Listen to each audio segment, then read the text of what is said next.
championship ring for being the black champion of champions. And you're saying Cuba's wedding ring is bigger than Pascal's black championship ring. Trying to outdo him. It's a little beef. Interleft beef. We got ring beef. Well, yep. At least it's not cock rings. Rat beef.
Greetings and welcome. I'm your host, Jason Miles, and this is Revolution Podcast.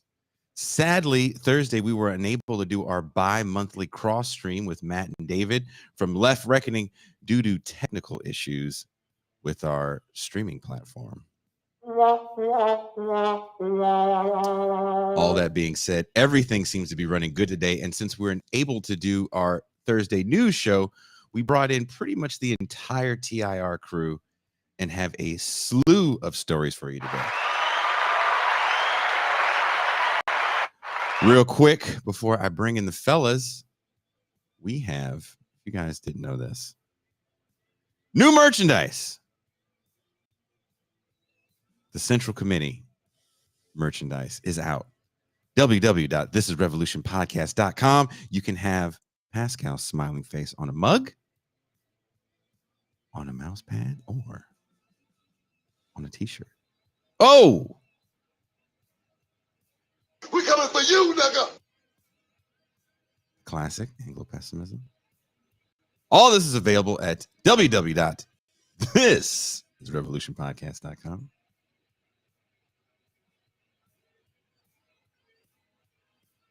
And I must mention the big news next week is the live show. October 23rd at the Teragram Ballroom. Give them a revolution. And we have a trailer for it that Quinn made that is awesome. And I want you guys to watch this and get ready for the live show.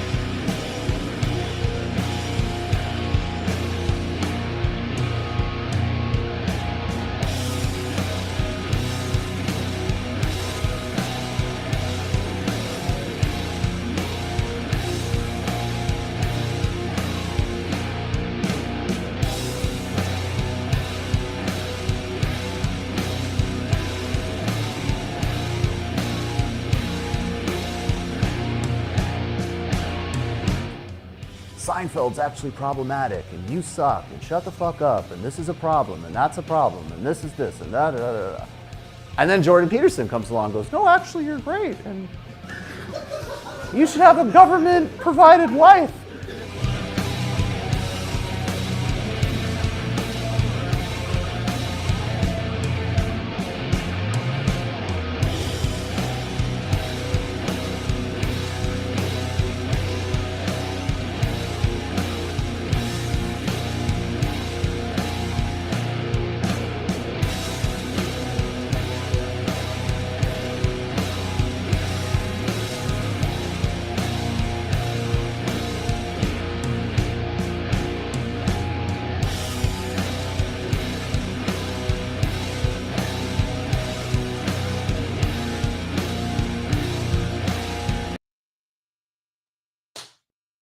That gets me excited. Tickets are on sale now wherever you are watching or listening to the show. There's links in the description. There's links in the chat. If you get your tickets early, they're only $25.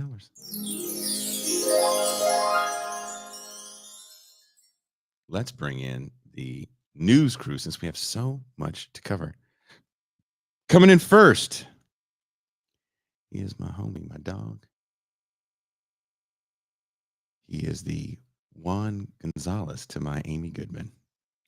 He is the Pascal Robert. Wow. Peace and greetings to the audience. Peace and greetings to the chat. Peace and greetings, Jason Miles. What is going on, Comrade Jason? Too much. Man, let me tell you something, man. I'm looking forward to the live stream, the live show. Even though I won't be Live there, show's gonna be fun. I think it's going to be dope. I think you're going to come off well. And all day yesterday, we went over the plan and the flow of the show. It's also going to be a very interactive show, just to let you guys know. It's not going to be one of those things where you're literally just watching us and we're waiting for applause. It's going to be a big, huge conversation with everybody in the room. So I'm really stoked about the setup, the different panels that we have, and again, the flow of the show. You get to see me and Kuba. Will me and Kuba be dressed in matching Adidas fits? I don't know. Will we be dressed in both with shirt and ties? I don't know. You'll have to come and see. Speaking of Kuba, he is everybody's favorite middle manager on the Death Star. We don't know who the fan was that made some amazing fan art of Kuba in his Death Star uni, pointing out to a chart. It was great fan art. Please welcome Deep State Kuba.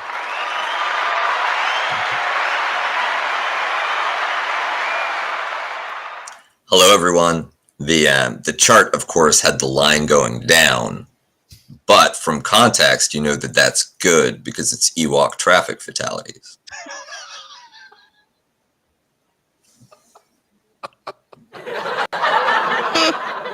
I saw that and I was like, I don't know who drew that, but that was hilarious. And also, shout out to J. Andrew World for drawing some really awesome pictures of us for some more promotional stuff that we will be doing for the live show, October 23rd, Teragram Ballroom. Tickets are on sale.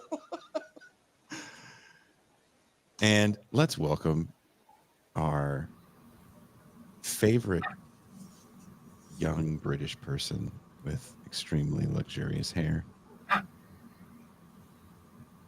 The real revolutionary. Please welcome Thor Guevara. wow. I'm bringing it back. I'm bringing back Thor Guevara. We haven't discussed Vera in a while. He's actually like a slimmed down Anglo Fabio. Have you guys ever been to a live podcast? No. I went to see Chapo once, but it wasn't very good. That's them. Wah. Yeah. Wow, wow. How many of those people actually have experience doing anything live? Touching grass. Like one or two, I think. But yeah, I left early. Was it anything like a Wu-Tang Clan concert or what? Like I saw Wu-Tang before and I was like, this is too loud. Yeah, I mean, it was like you were listening to Chapo, but you had to be surrounded by the other people who listened to Chapo. And that didn't... Their people are the worst. And that didn't improve things at all. The reverse, really. I would say the live thing we did in New York was actually a lot of fun. Yeah, that wasn't... Yeah. I think this will be good, the one you guys are doing, because it's not like... The Chapo guys are doing it, was like their normal thing, but they happen to be doing it on stage. But the thing you're doing is like bringing all these people together and all this different stuff. Like, it's not going to be like in a good way. It's not going to be like an episode of the show. It's going to be No. unique that people won't be able to get. Very silly. We're definitely going to make fun of Ben's father. Ooh, Okay. Always. shots fired. Always make fun of Ben's dad, teasing him because he's the son that failed. Who's Ben's dad? Mr. Burgess? Barack Obama. Doctor. Speaking of the successful child, coming from somewhere in New York City, the headless, faceless voice of reason that gave me a good talking to yesterday. Please welcome M. Toussaint. Hello, hello. Everything I said you deserved. M. Toussaint also was part of the Jason scolding that was all day yesterday. I mean, it wasn't meant to be a scolding. I- It's like a firm pep talk. It was a scolding. It's okay. It's okay. I needed want that. people out there thinking that you just run in the streets sinning. I was attempting to. You're attempting to and I was failing. attempting to on my mission to find every single mom in San Diego. Oh my God. So you could form a club, right? A Single leftist club. parents club to exchange advice on how to raise kids. No. Just dating at this stage in your life is like sharing war stories. That's all it is. Just a support group for damaged people. The optimism is just flowing. You should advertise it as a support group for damaged people, and then you could like date afterwards. Yeah, that's my profile. I should just say, do you want me to listen to you bitch about your ex? And I'll pay for dinner. And your job. You have 1,072 emails.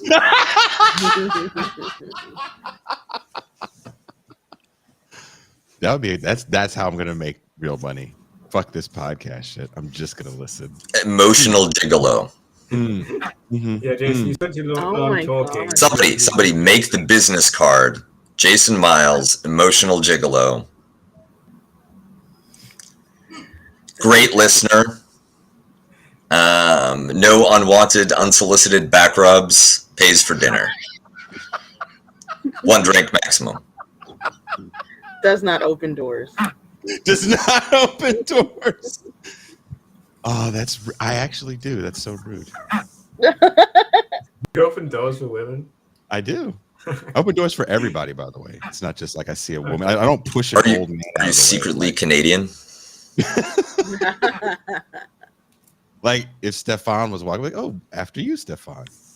I wouldn't be like, "Ah, watch out, there's a broad.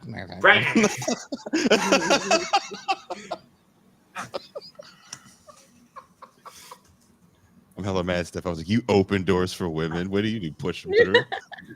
I was trying Pushing through. Stefan's walking around fucking the UK like ludicrous.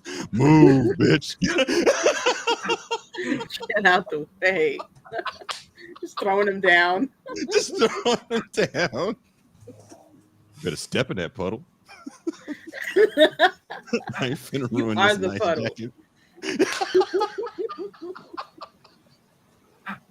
Jeez.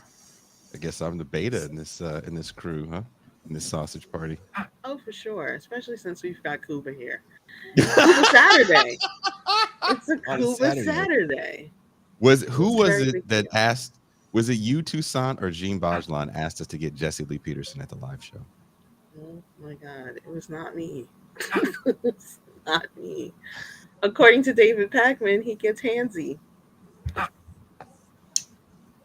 He had a video about it. Mr. Peterson tried to throw hands? No, Not no, throwing like hands. grabby. Yeah. Oh, okay. Molestation. Yep. So I don't want my boys in peril. You think that would happen? I don't know. I wouldn't have gone after Pac-Man.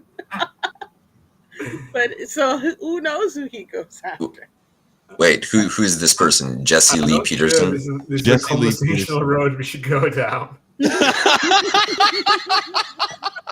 I mean, If we you already wanna know started about today. with you yelling at me for opening doors for dames. Oh, he's the like I've now been weird upgraded to Christian pastor yelling. guy, right? Yes. Yeah, he's the guy that yelled at Ben Burgess. Beta. If y'all want to know about it, Pac-Man has a video about it. It's not me making it up. It's literally the title of the video. I was sent this video by a fan of the show, and they wanted Pascal to see this, and they said, "Can you please pass this on to Pascal, and would you do it live for us?" And I said, "Are you a patron?" I didn't say that. I thought it. I didn't say it. And I haven't seen this video as well, but this video, I guess one of Stefan's countrymen is in it. And do you know Louis Theroux, Stefan? Yeah, I knew Louis Theroux. Okay. He did this video with a group of people who I haven't seen the whole video, but these guys are snazzy dressers. I would be part of this religion if I too could dress like a combination of Africa Bambaataa and Parliament Funkadelic. This is a Hebrew Israelite, man. Shall I go back to my seat? Certainly. Yeah. And if any of you have to go to the bathroom or want to drink water, we have those facilities for you. Come on in, our pieces out. Pleased to meet you. Real talk, Pascal. Yeah. That's how we need to come. That's how right here. This is how we need to come every day, like this. It's like a cowboy. This, because this isn't like the cowboy from the McDonald's video. This dude is badass. You've And flown it in. travels all over the world constantly. It's Travels becoming. all over. And the saluting Chief High Priest Kazak. Mike, Rob. How about Shem Yam Shabbat Thumb? How about Shem Yam Shabbat Thumb? Can I give some history, and you'll tell me whether or not they were white or black? Shoot, give me the best shot. Where do we start? Okay, Beethoven. Black. What? He said Beethoven This is a was classic. black. Wait. We've got double audio, by the way, Jason. What was that? What happened? You can't hear the We've audio? got double audio. Oh, double audio. Double audio. And people are complaining about it. Get used to the echo, goddammit. It's a slapback I mean, effect. it's only like 30 seconds. It's fine. We can just live with it. Mozart. Black. Cleopatra. She looked black, but she was white. She looked black, but she Listen. was.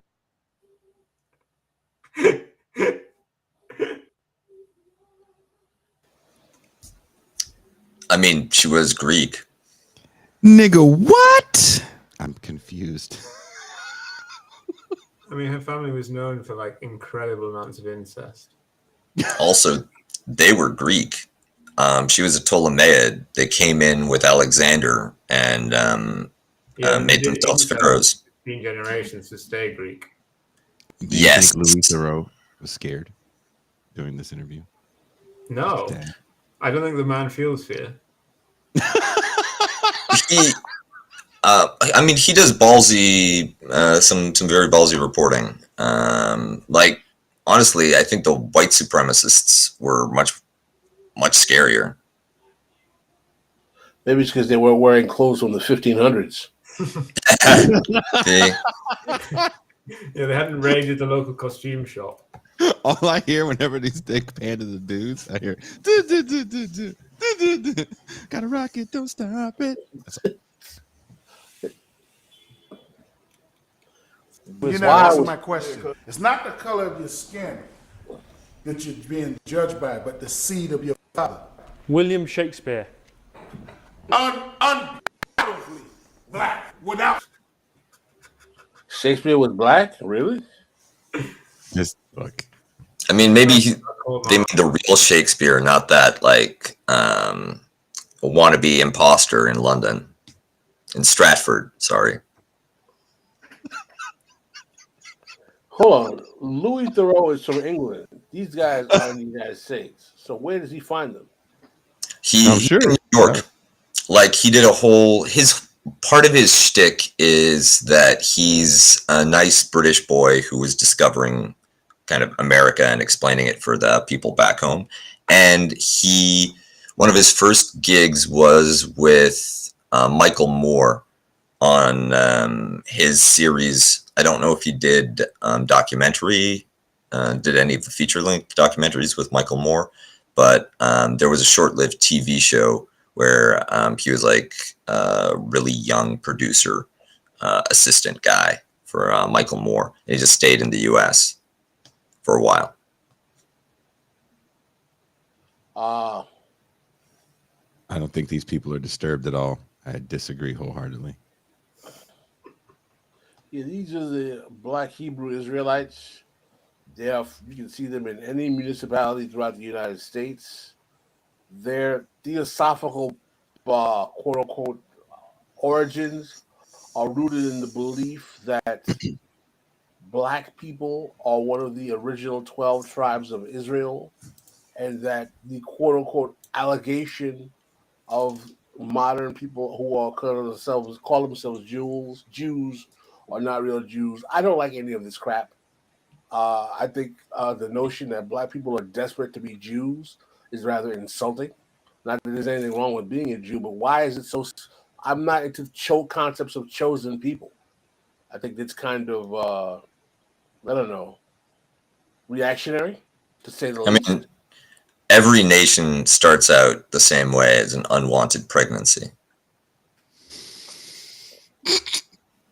But I've seen these guys get very, very belligerent in the way that they engage with people on the street, with their kind of racial chauvinistic narratives of biblical history, and I don't think it's cool at all.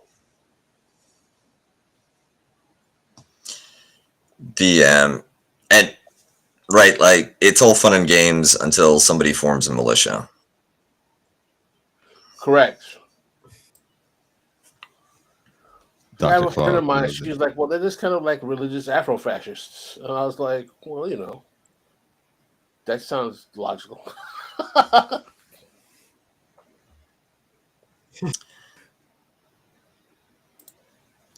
Yeah, I think that is there much of an appeal to this kind of I think it's like you very said, fringe. I think it's very, very fringe. But what about in the Caribbean or Africa, right? Like I don't even think more fringe.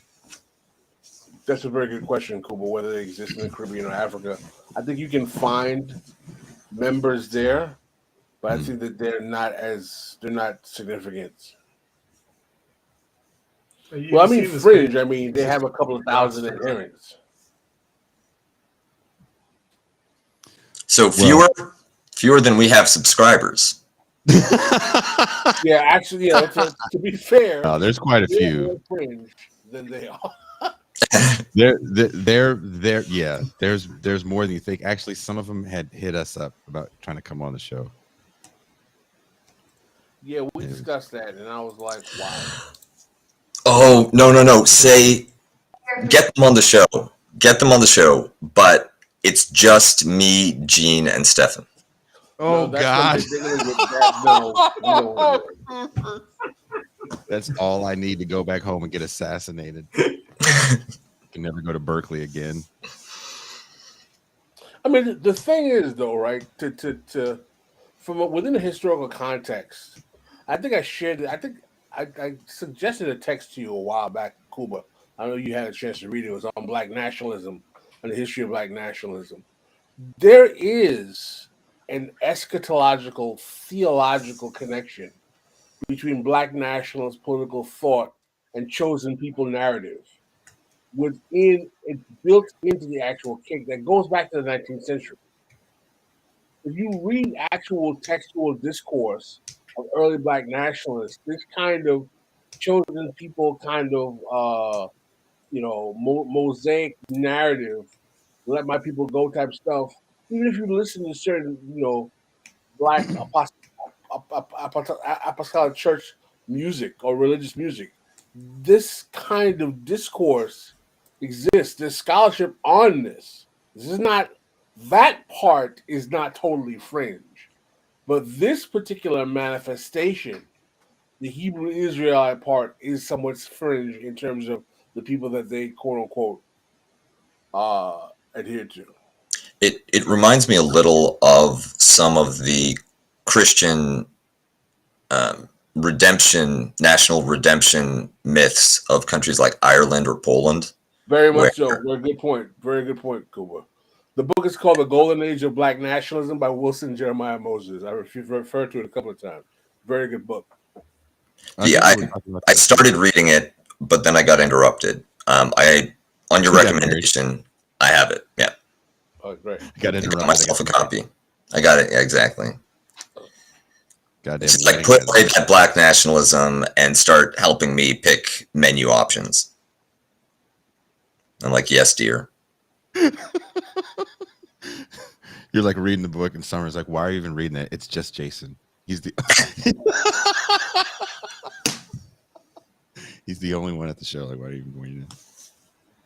All right, on to more important topics. I'm sure everyone watching is aware of some off-color remarks made by Los Angeles City Council member Nuri Martinez in regards to Council member Mike Bonnet's adopted son, who happens to be black. We coming for you, nigga. The remarks were leaked from what Martinez and her colleagues thought was a private strategy session. This is from the LA Times. The strategy session was supposed to be a discreet backroom conversation, but as it got underway in a private room at the headquarters of the LA County Federation of Labor, someone was recording it. Over the next hour, a device captured the Democratic politicians and the labor leader, all Latino, speaking contemptuously about those they regarded as rivals or impediments. The recordings included racist, bigoted, and crude remarks about black, Jewish, Armenian, indigenous, and gay people. Now, since the leak, many of the parties that were present in the meeting have stepped down amid a firestorm of anger over the racially charged language that was used. And to me, there is a moralizing criticism of everyone that was present. This is what racial coalition politics looks and sounds like. What do you think is going on with the Los Angeles Black Caucus, Jewish synagogue?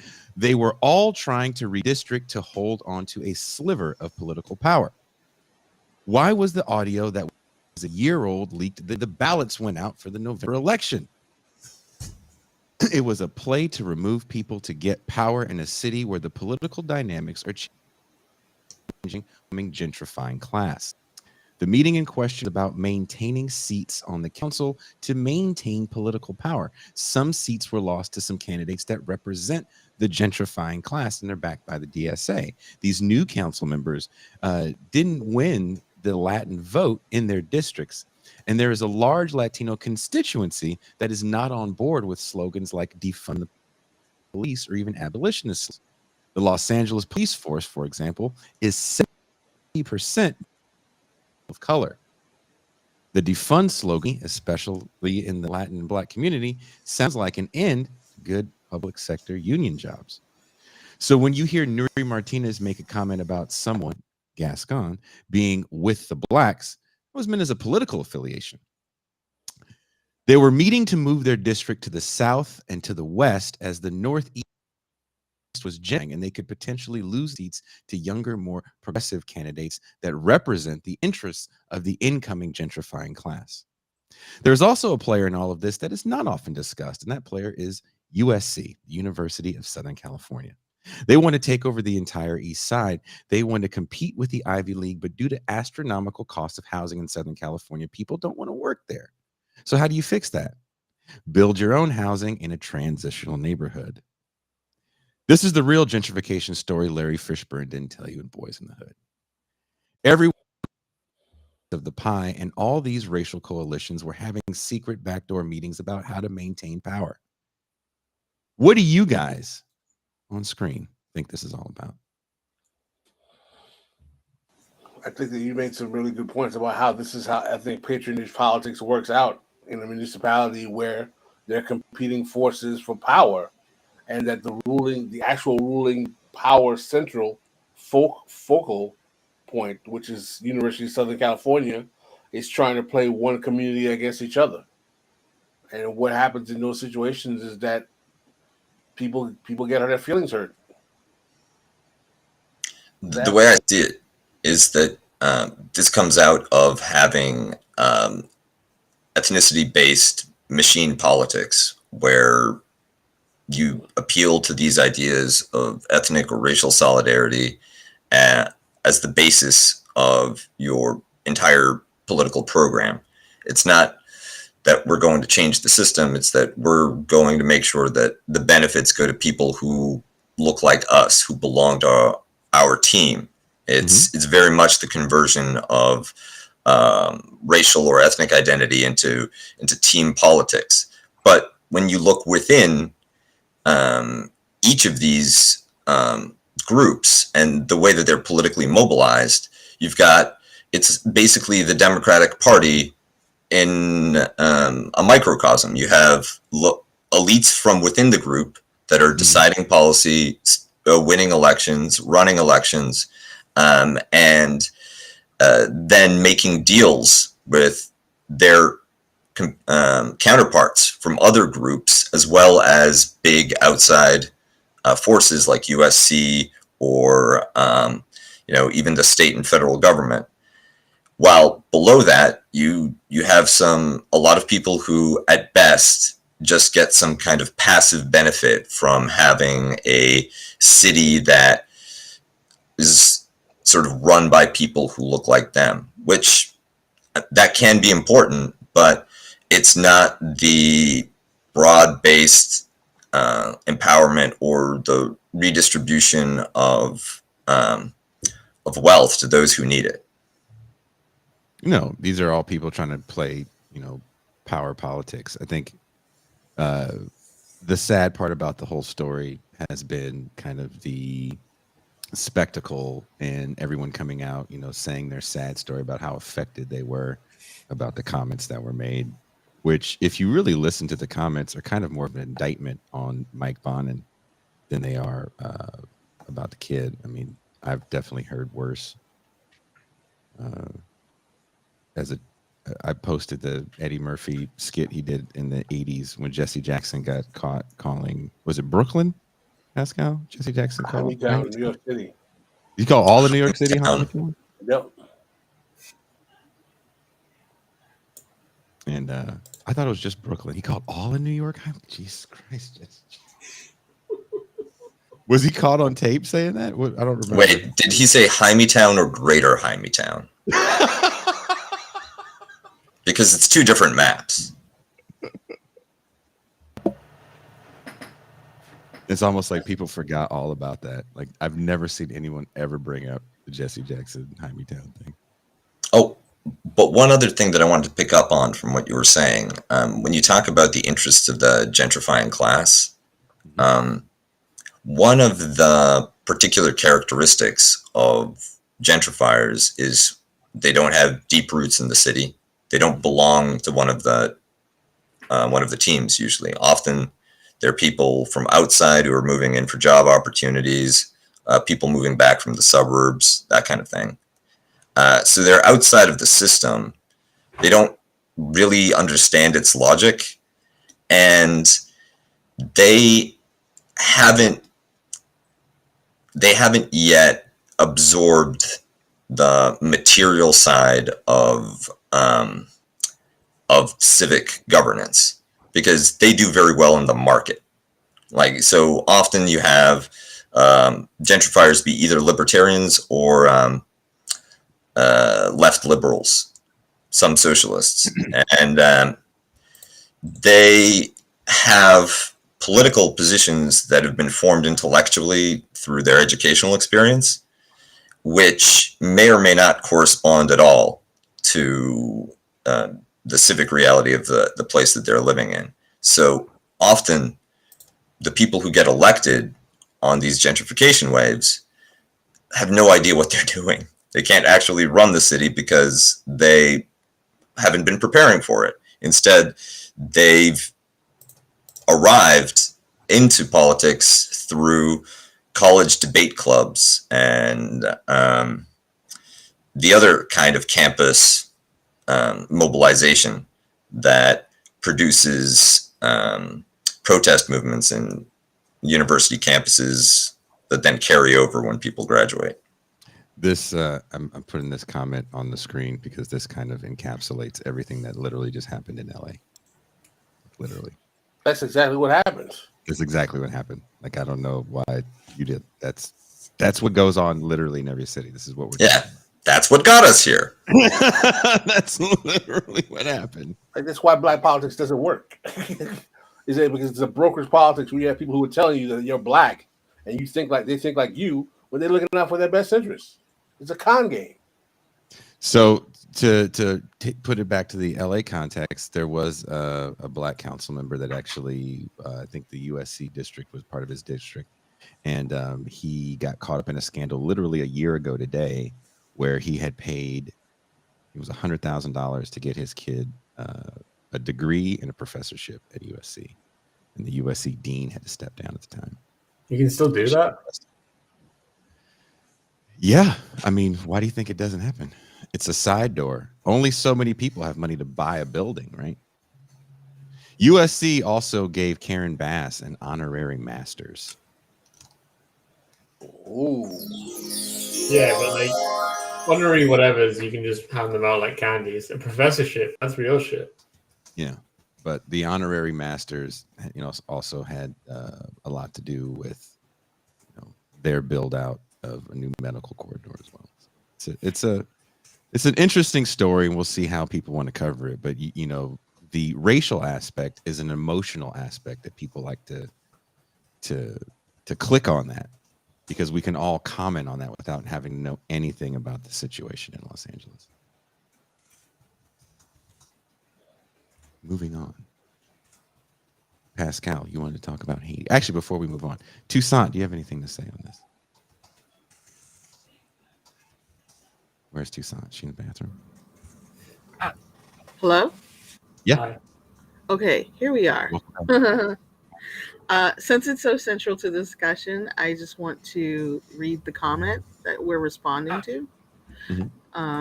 Black people need to start fighting for its own interests before any kind of solidarity.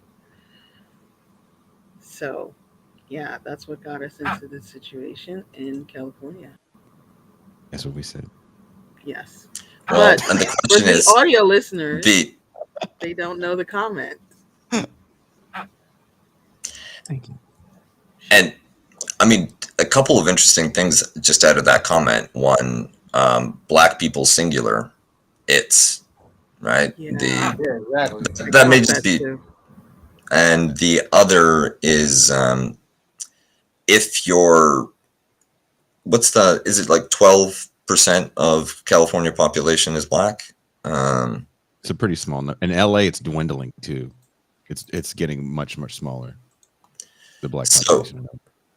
So is the proposal that you turn yourself into an elite minority and all the country clubs now belong to us, and we're going to be extracting from everybody else? If so, I mean, good luck, right? Like that's going to be hard. That's a tough road to plow.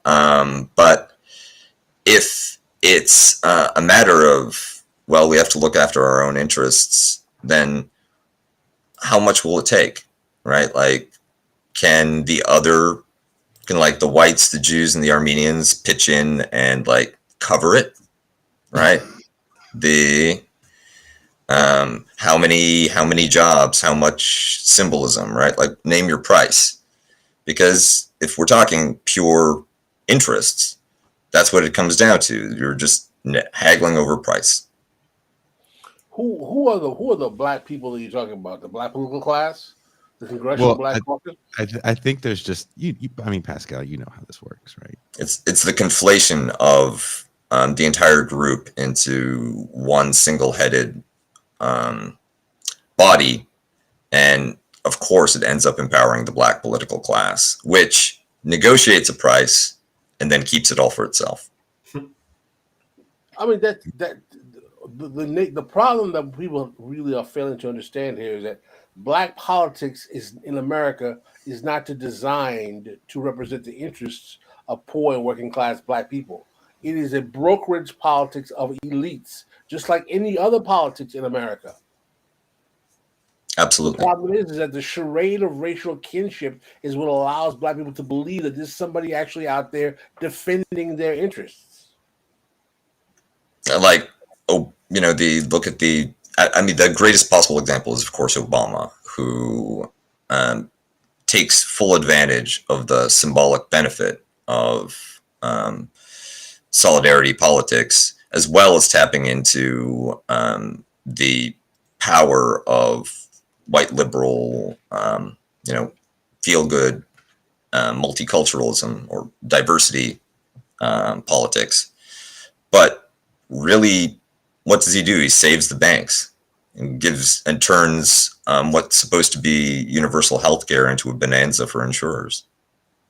He was supposed to save the black banks, Google.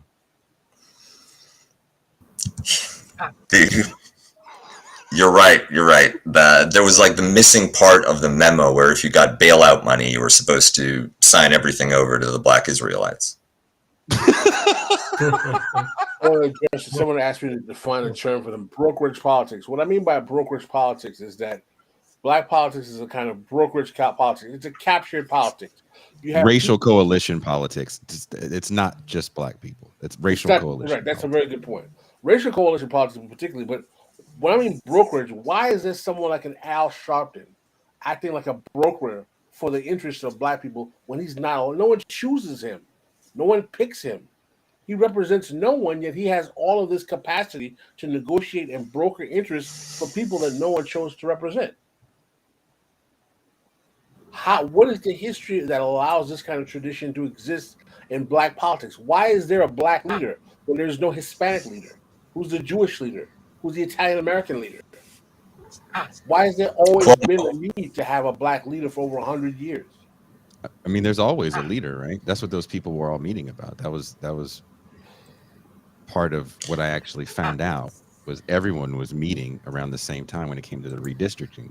There was the Jewish community that was trying to redistrict to have an entire voting block. I totally agree with you, and I think I agree that I also agree with you that these phenomenon exist in lesser capacities in different ethnic groups as well. But what has happened is that they've been expended over time, over 100 years history, and perfected in black spaces and replicated in other communities, and no one ever challenged, why do we have these things? The importance, I think that the importance of the black leader largely has to do with the fact that whites want to have somebody to sign an armistice with, right? Yes. And indigenous people too. Mm-hmm. Thank you. And honestly, what a headache it was with the indigenous people, because there's like so many of them. Did you know that there's more than one kind of Indian? That's why we only deal with Jeff. The guy we make deals with. For all of them. For all of them. Tribes. That's what he tells us, right? And we believe him because, you know. Here's a question I'd like to ask. Mm-hmm. If you realize that you're part of you're part in a country where 14% of the population is black, at some point, you're going to have to interface with people who don't look like you to get your demands. At some point, either it's going to be the ruling class or it's going to be at the grassroots level. Doesn't it make sense to get your ducks in a row at the grassroots level so that you have the muscle numerically so that when you get to the ruling class, you have more efficacy and your capacity to get your demands met?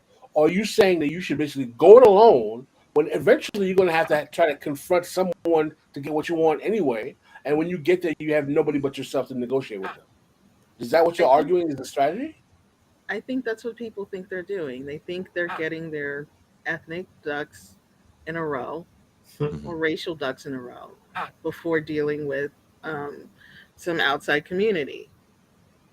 But we've been resistant to getting in a row, haven't we? Apparently, Jay-Z and Beyonce don't have my best interest at heart. But she did the whole Black Power thing at the Super Bowl. I know. No? Well, that's one reason why having a single leader is so attractive to the state apparatus, is that it compensates for deficiencies in your own system of administration, rather than trying to reach out to the individuals within the group and bring them on board with like a better deal for everyone. You just have one person that you need to convince, and then it becomes their problem to get their people to do what you want. Also, another thing I'd like to point out is that some of these council members actually do come from activism. They do come from poor and working class backgrounds. Nuri Martinez actually does come from the lower class. Gil Cedillo actually was a communist when he was young, made his bones in the labor movement as an organizer, actually passed the first DREAM Act. And he was writing that legislation when Bush was in office as president and when Schwarzenegger was governor of California, and he was on the state assembly. He also got the driver's license bill that allowed undocumented people to get driver's licenses. So, you do have to make some sort of return on investment when these people bring votes. There's a reason why they had these seats for so long. And we forget also in the context, and I haven't read anything that has mentioned this, there was some really horrible legislation in the 90s, and I don't even think there was a Latin member on the city council not that long ago. So again, these are people trying, and I'm not saying that justifies everything, just putting it into some sort of perspective. These are people literally trying, everyone is trying to hold on to some sort of power. And everyone has come up with racial coalition politics, because that's how, as Kuba was saying, the Democratic machine and even the GOP machine works. Can you deliver votes of a constituency? That's what people care about.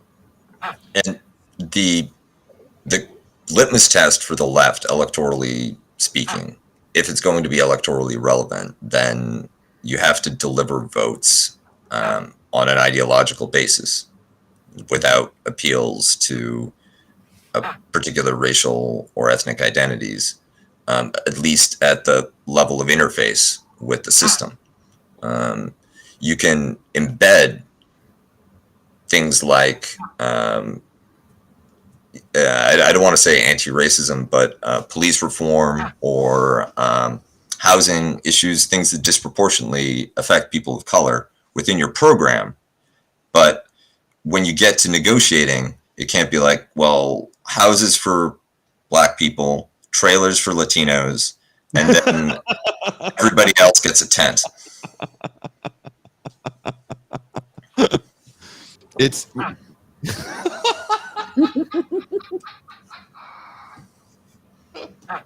another thing that also is getting downplayed too, which was a big part of these conversations. There were many. There wasn't just the one that was recorded. Was the fact that you have a new class of people coming in that is very antithetical to law enforcement. And law enforcement, again, in a city that in 1965, those cops were pretty much all white, and they were like Gestapo. There's a reason why that city burned in 65. By 91, they look a little different. By 2022, it's a majority of people of color. Black and majority Latino is on the LAPD. And I don't know the exact makeup of the sheriff's department, but it's pretty similar.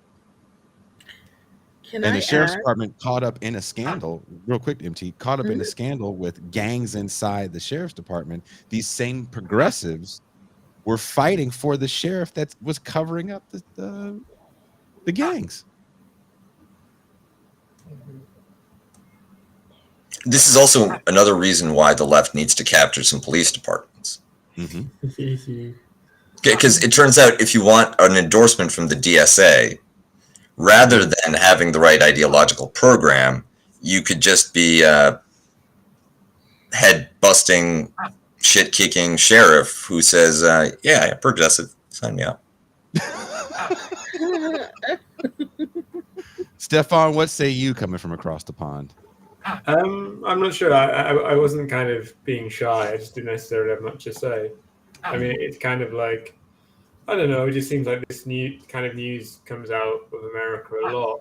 And I guess, yeah, as you guys have explained, it's kind of inevitable due to the kind of pseudo party system that the US has, where you don't actually have kind of political parties in a real sense. I mean, I guess the Greens and Libertarians are a bit close to real political parties, but the Republicans and Democrats aren't.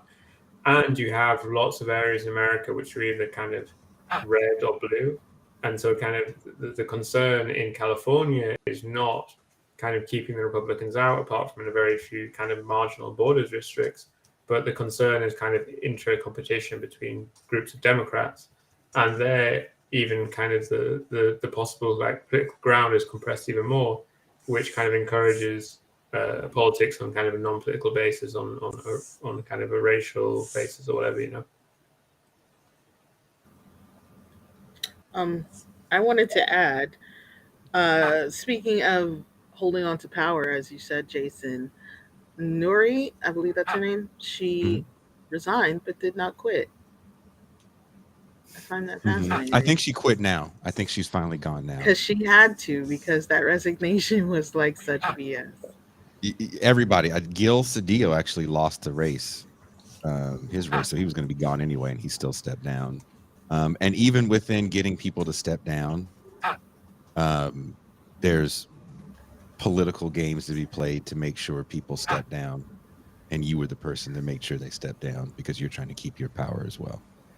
Because no one wants to be involved. They don't want to eat some of the shrapnel from your this huge political grenade that just got dropped. Is there any word as to how this is going to affect Karen Bass? Karen Bass most likely is going to win.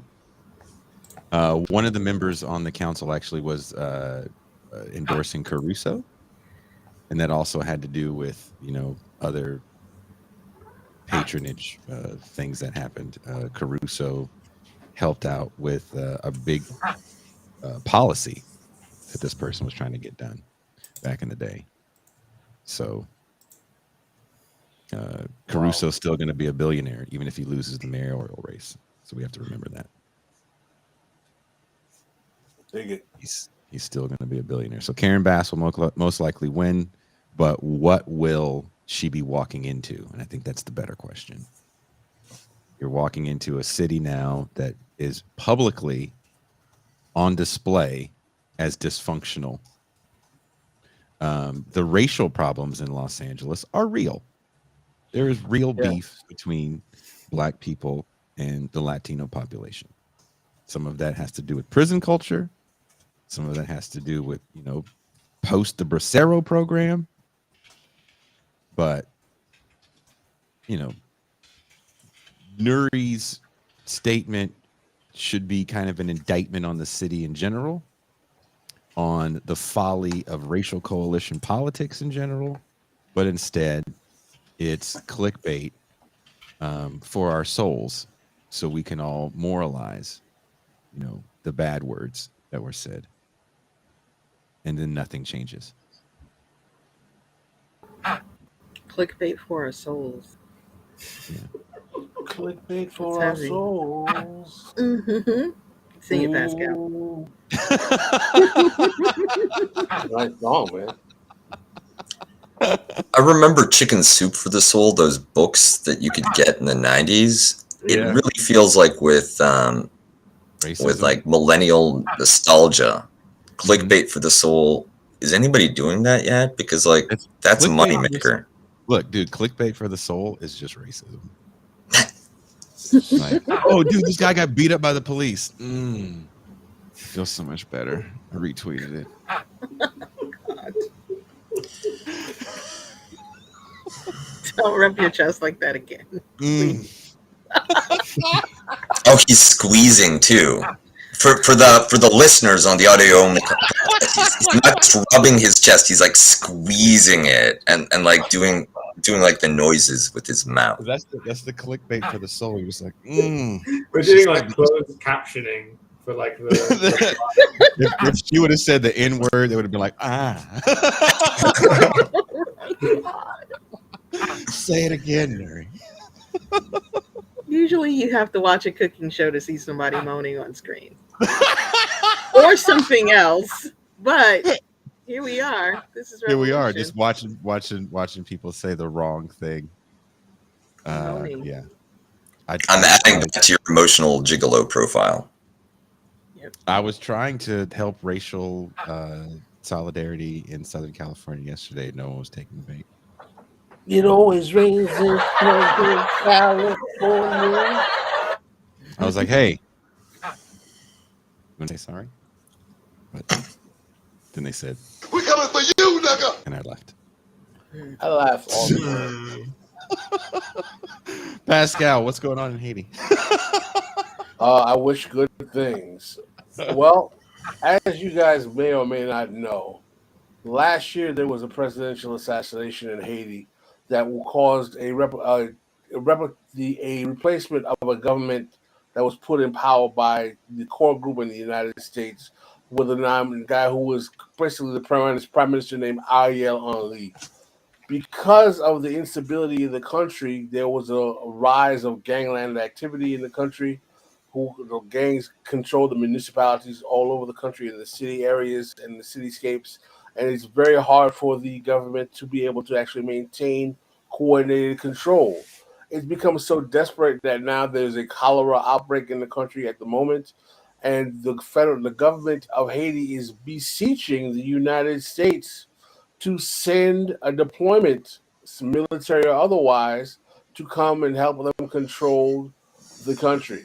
The instability is quite treacherous, but many Haitians believe that the notion that after the long history of U.S. occupation forces coming to the United States, with the first U.S. occupation in 1915, and also with the minutia UN occupation that happened in the later 20th and early 21st century, that the notion of having the U.S. or anyone in the West or from the core group ally of Western nations come and occupy Haiti is a disaster, being in consideration that these occupations have never really done anything to resolve the long-lasting problems of the Haitian people, which are rooted in the inability of a political force of Haitians to create a coalition that is willing enough to create sovereignty for the Haitian people and have the government that's able to address the needs of those folks.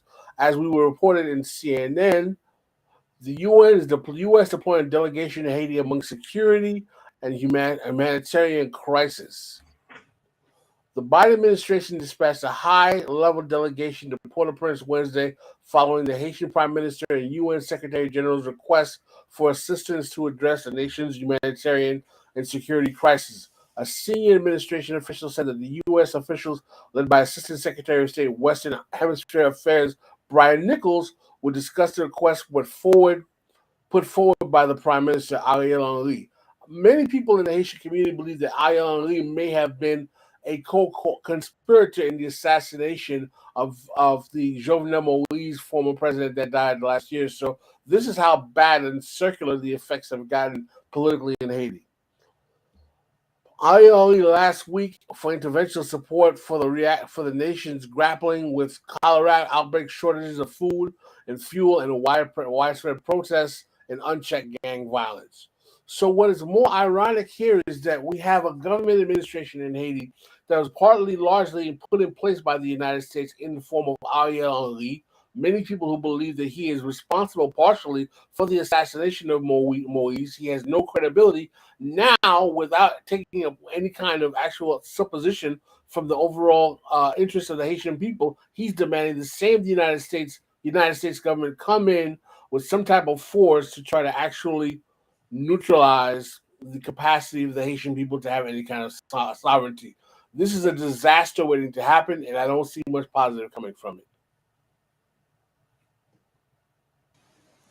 MT, did you want to add something to that? When I was a kid, I would talk to my dad about the news, not just Haiti, and he told me no matter what happens in the country, the people prefer to solve it themselves. Nobody really welcomes, outsiders to fix their problems. And so I completely understand not wanting, especially the US, to come in and help. Do you feel better about the UN coming in to help? They're also No, terrible, right? no, particularly considering the role of MINUSTA in bringing cholera, rape, and all kinds of other horrible things to the Haitian community in the country. Listen, it's a conundrum, MT. It's a serious Mm-hmm. conundrum. Yeah. The so Haiti has all the hallmarks of a failed state. I don't even know if it would be appropriate to call it a failed state so much as a state which never fully cohered into durable institutional form. I think the Duvaliers, I mean, say what you will about their policies and their politics and their methods, but they were capable of establishing order over most of the country. But that may have been the last time that you had and political institutions that were able to do that. And here, I think we need a black king in order to have somebody that we can negotiate with, really comes into play with the way that outside forces, whether the United States or the UN, deal with Haiti. They don't understand the country. They don't want to be there long term and actually develop local state institutions themselves. So you find somebody in the elite who says the right things, who is palatable, and you're like, okay, you can be prime minister, but you have to figure out the internal components yourself. That's a very dicey proposition when much of the Haitian elite doesn't have strong power bases locally. Many of them come from the diaspora. A little like Hamid Karzai, right? They have their place in the international political order comes from their connections abroad, but that doesn't reflect any underlying authority over their own society. And I don't know how leaders with that kind of authority can emerge under these conditions where Haiti is never allowed to fully go and have an internal conflict that would clarify which forces, which individuals actually can mobilize enough, frankly, violence to establish their order over the country. I mean, you could end up with North Korea, you could end up with Albania, functional but very bizarre and inhumane states, or there could be a very positive indigenous leadership that becomes more and more capable. But with what these constant external interventions do is they prevent that kind of local violence and conflict that might create effective leaders. It always gets forestalled. What you're saying is that the necessary for a full actual political purge gets cut off because there's an intervention that stops it from happening. Yeah, and nobody wins because the intervention freezes conflicts. People have to go back inside without establishing who really has the bones, the horses to call the shots. Well, one thing I would say, Kuba, is that in terms of Haiti being a failed state, I think Haiti is an example of a state that was failed more so than a state that is a failed state. Because there's never been a moment since the rise of Duvalier where the country, even including the rise of Duvalier, where the country's been able to have a full sovereignty to address the needs and its capacity for itself without U.S. intervention. Yeah, and I think that's... I mean failed state just as a descriptive category, no judgment. The position of Haiti as being too far away from the United States to annex, but too close to ever actually have real sovereignty, leaves it in this, and I think that this is a good resonance with what goes on in the Russian hinterland, the Russian near abroad. If you can't swallow Georgia, if you can't swallow Ukraine, then the next best thing is keeping it in this liminal space where no local government can cohere that could threaten your interests and push back. And I think one main difference between American and Russian foreign policy is that the Russians have clarity as to what they're doing, while many parts of the American foreign policy leadership buy into the human rights developmental framework, and then are shocked that they never seem to achieve their goals. Stefan, you want to add something to that? Not really. Pascal, Rivera.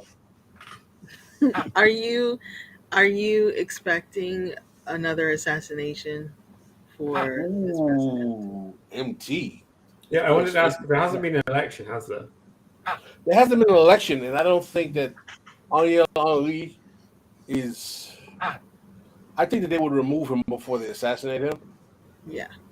But I think that the catastrophe of what happened in the country after the assassination was so extreme that allowing that to happen again is not palatable to the governing forces that exist on the ground. It's been 6 years since the last election. Say again? It's been 6 years since the last election. 6 years. That's correct. Yeah. Yeah, I mean, just kind of, it makes it crazy that, the US is meant to be intervening in favor of the current government to preserve democracy. It's like, there's none of that at all. Like, it's an unelected leader, which in a country which hasn't gone for 6 years, who, as you said, like, presumably killed the actual democratically elected leader. Yep. Moving on. Stefan, what were you going to talk about today? I was going to talk about China. China. Woo! Look, first of all, Cuba's face got real serious. He doesn't appreciate motherfuckers talking about China out of pocket. So you better watch yourself, Stefan. And Cuba's talking about Russia, which is my thing. What's going on in China? So in a move that was like not really reported at the time, and I include myself in not noticing it, but seems really important. Last week, the US kind of took decisive action, much more than it has before, to kind of inhibit the ability of the Chinese capital and Chinese state to buy US microchips. Like computer stuff and also kind of precursors to these microchips. This move wasn't really noted at the time when it happened 8 days ago, but has slowly come into the news since then, because a couple of days ago, all the leading chip manufacturers and suppliers have suspended sales and services in China.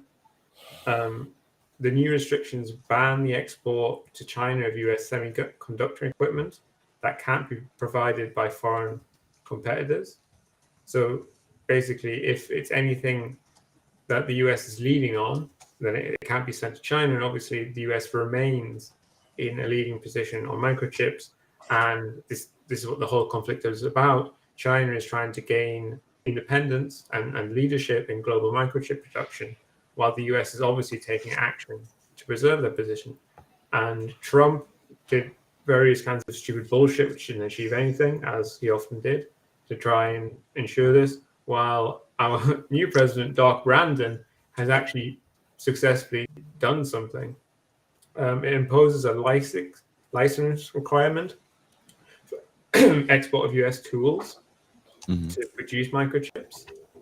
And it holds that all US employees, green card holders, and foreign nationals who live in the US are basically prohibited from working in Chinese microchips. And basically, if you want to stay in China, working for a Chinese microchip company as an American citizen, you basically have to resign your citizenship or you'll be in violation of sanctions.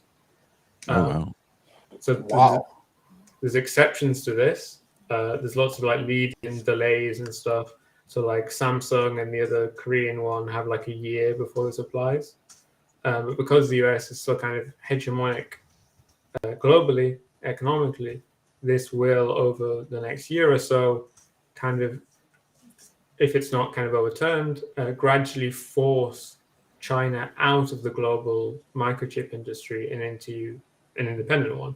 And so obviously kind of the point of this is to inhibit China, but it's already having kind of knock-on effects in the global chip industry because obviously they sell like 1/3 of their stuff to China. And so kind of Biden's taking a lot of this away. Like if it's today or in a year, so they have to plan for this, they kind of, it's hard times for them anyway.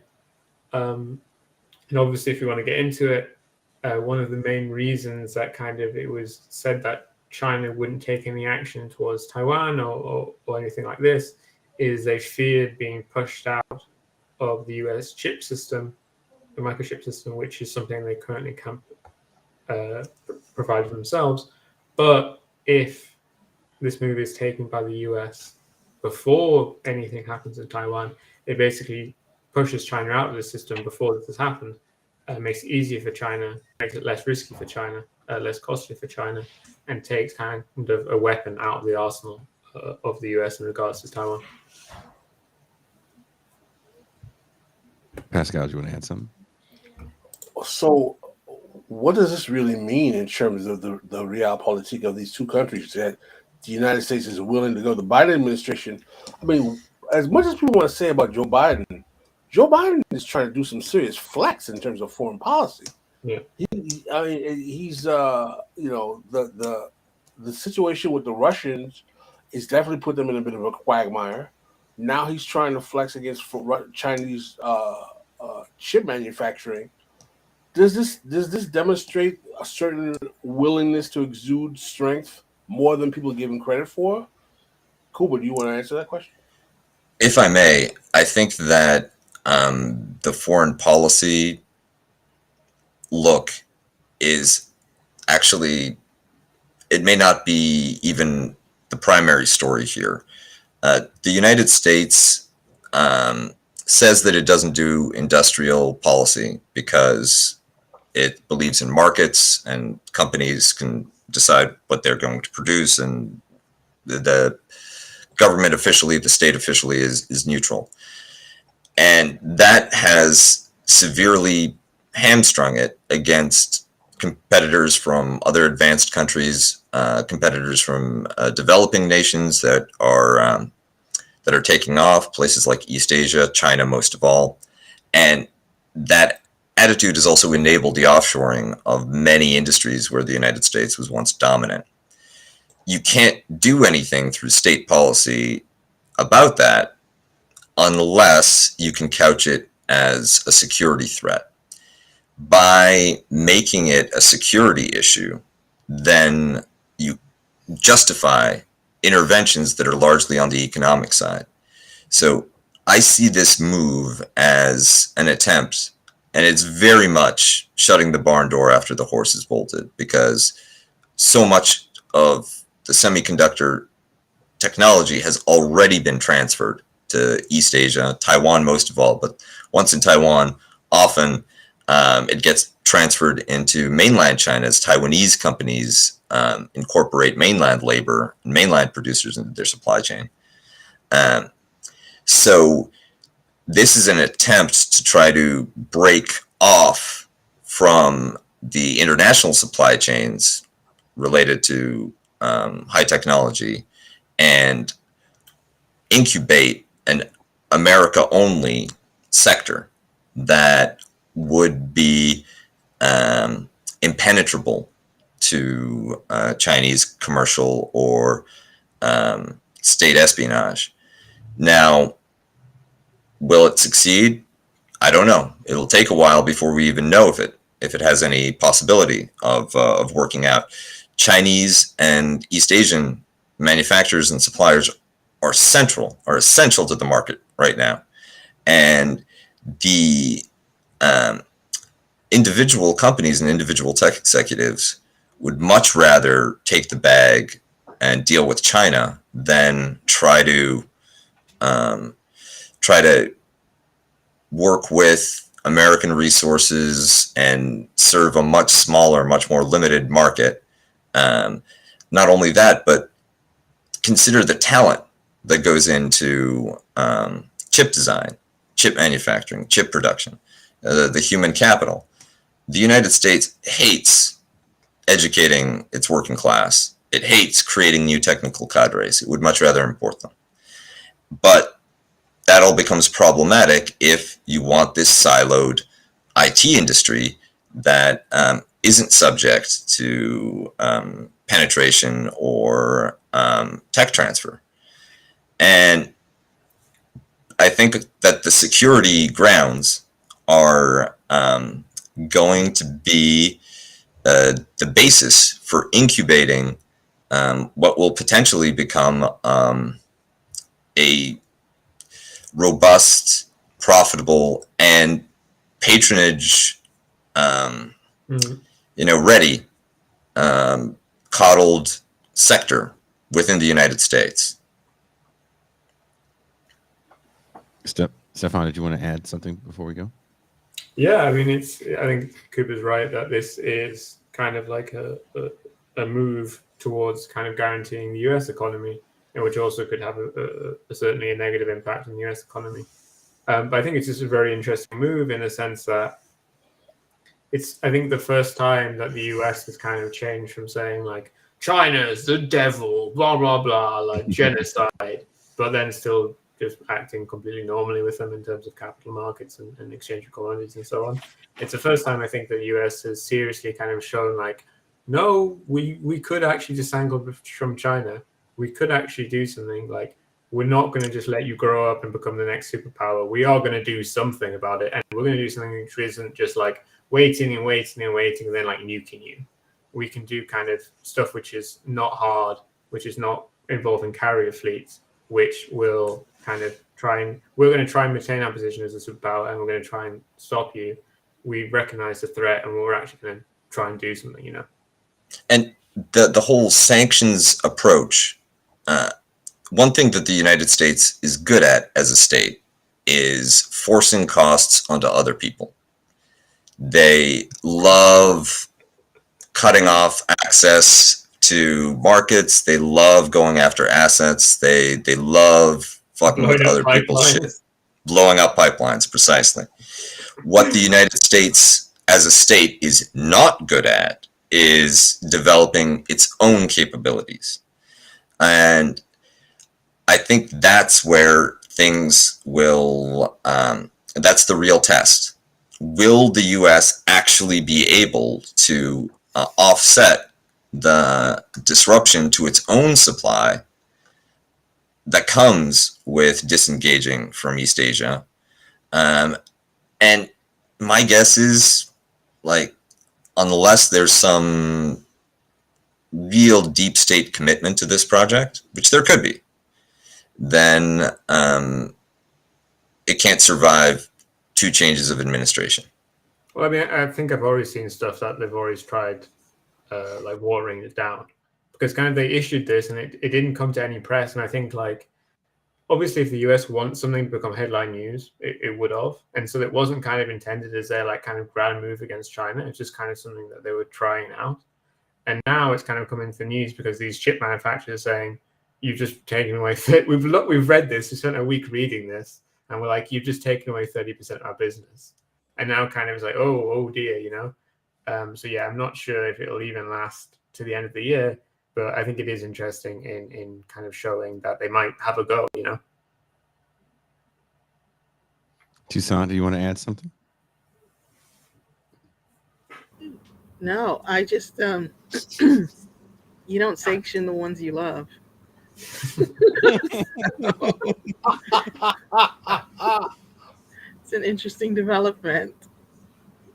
Yeah, no, it's something I'm going to continue to watch. It was very low key and not making a lot of big news. what I And call it. you spent some time in China's manufacturing sector as some oppressed slave labor, right? I did. I did. Tough. It could have been a lot worse, but yes. We won't get into the great sock fiasco of 2015. No, we won't. Oh my God, you nailed the year. Okay, Is there a let's move on. Wikipedia page for it? What'd you say? Is there a Wikipedia page for it? Oh my 2015 God. Sock fiasco? Great Only sock Better a not fiasco. be. Better not be. Let's move on. Speaking of sock fiascos, Deep state fashion industry. So the deep state fashion industry, deep state Cuba, who is blessing us with his presence on a Saturday. Feel special. You should. You should. You are special. In the geisha room, as Jean Bajelon named it earlier, which is pretty funny. Hey, every Oh my room God. I'm in is the geisha room. Oh, Geisha McDonald's. Hmm. You're in a booth. Check, please. Cuba, what are you here to talk about today? I wanted to give a quick update as to the situation in the Ukraine-Russia war. We alluded to some of the big developments: the destruction of the Nord Stream 2 pipeline, the mobilization, the partial mobilization of the general population, general male population of Russia. Partial means that people with combat experience, veterans, and specifically certain specialized skill sets. People with specialized skill sets are being called up for military service. It will take a while to get them organized, trained, and prepared. But this has all the hallmarks of setting the stage for another major counteroffensive by Russia, probably in a couple months' time. And there's also the implicit threat of Russian use of nuclear weapons. And in his latest, most belligerent speech yet, where he announced the annexation of 4 more oblasts of Ukraine, Putin described the war, and he's been doing this for a while, but this has been the most high-profile case, as a conflict with the West in general, as a civilizational struggle. The real mirror image of American Cold War rhetoric about the Soviet Union. It amounts to basically, no, you are evil empire with your gays and drag queen story hour. We are virtuous orcs of Mordor. We take down Gandalf youth. Also with the new Amazon Lord of the Rings series, I got back into Rus orc pop culture. There's a novel where Stalin is sent to he dies in our timeline and is reborn in Mordor in order to help the forces there vanquish the evil elf-human alliance.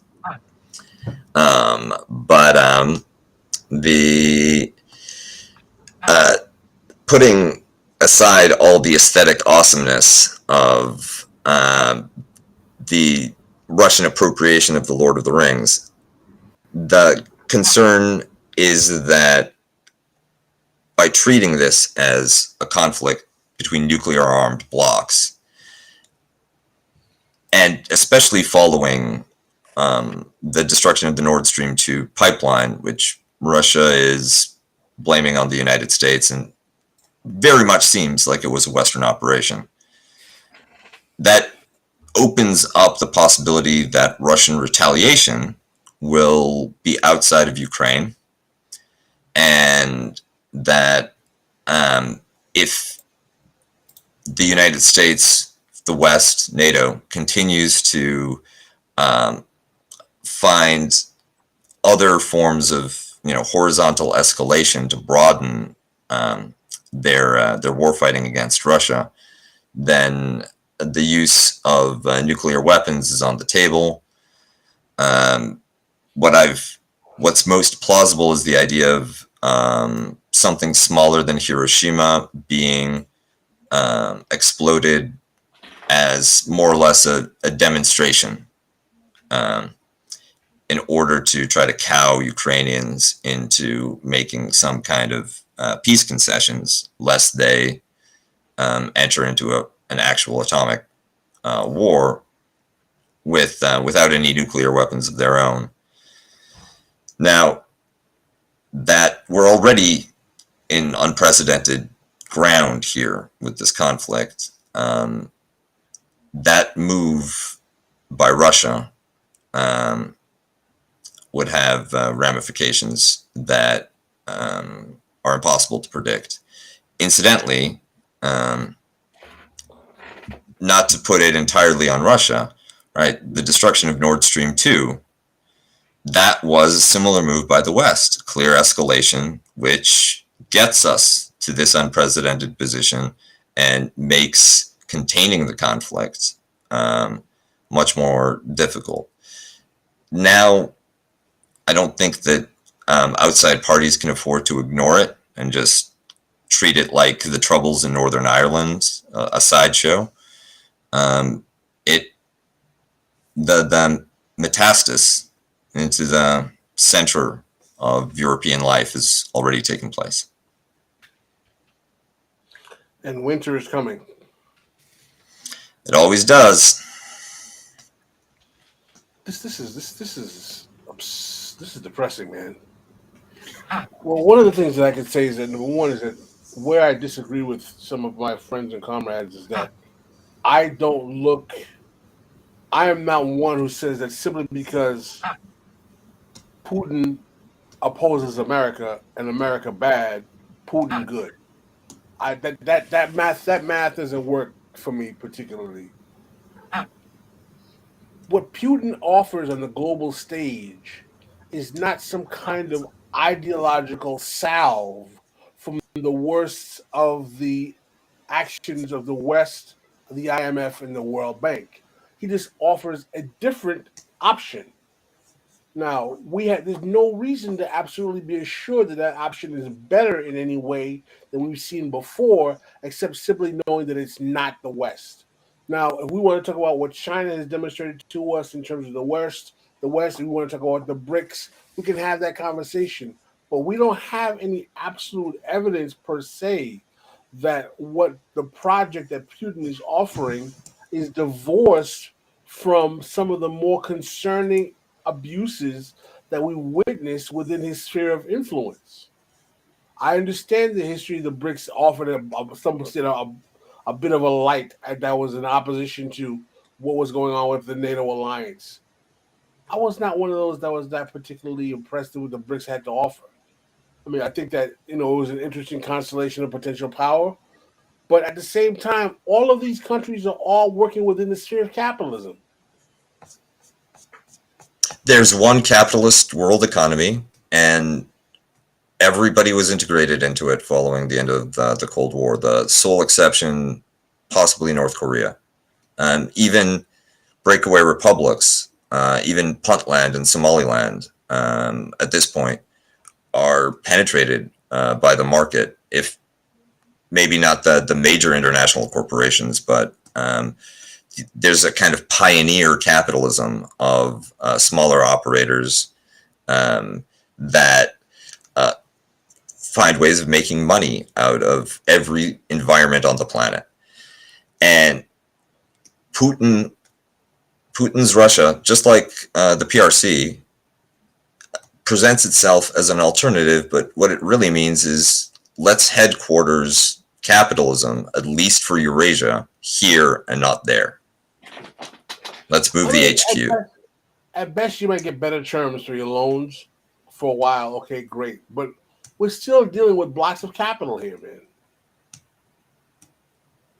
Yeah, the question, and the thing is too, that capitalism at the beginning of a trade relationship, it can all be, will you kindly sell us some tea, please, Mr. Nice Chinaman, sir? But then when there's an imbalance of trade, or if somebody owes you money, the gunboats arrive. And one reason why I think that people have a rosier view of Chinese economic engagement with the outside world is because China is still in the issuing loans phase. It's still in the, will you kindly sell us your rare earth minerals, Africa, please, sir? Rather than, where's my money? Where's the goddamn money? But that'll come. I mean, to be clear, I'm not worried about nukes. What I am worried, I mean, I think there's a lot more worrying stuff which were much closer to in reality than nuclear weapons. I think kind of the nuclear stuff has been Putin mentioning them in a speech to be like, fucking America did Hiroshima and Nagasaki. Someone might be able to do that again in like a very vague terms. And then kind of the West freaked out for a couple of weeks and invented stories about nuclear trains and blah, blah, blah. While there hasn't actually been any kind of movement in Russia, and whenever they've been asked, they've been said, no, of course we're not going to use nuclear weapons in Ukraine.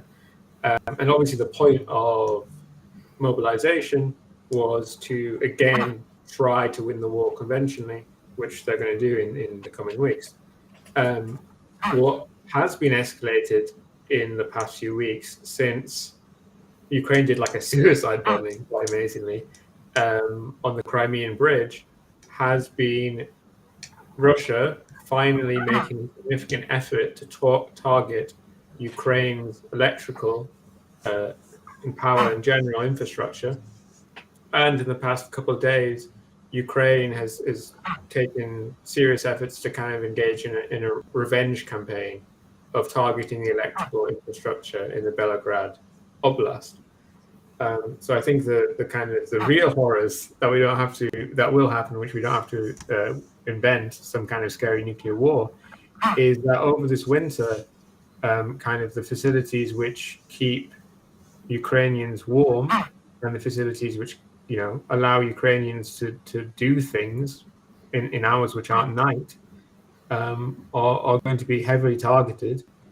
Ukraine is going to be is now broadly connected to the European electrical network, but the European electrical network and gas network is not going to have any spare facility over this winter. So I think that the real horrors we should be worrying about is kind of how terrible things are going to be for Ukrainian people. Quick question for Stefan and Kuba. Do you think NATO is going to be more involved? Just to pick up on what Stefan was saying,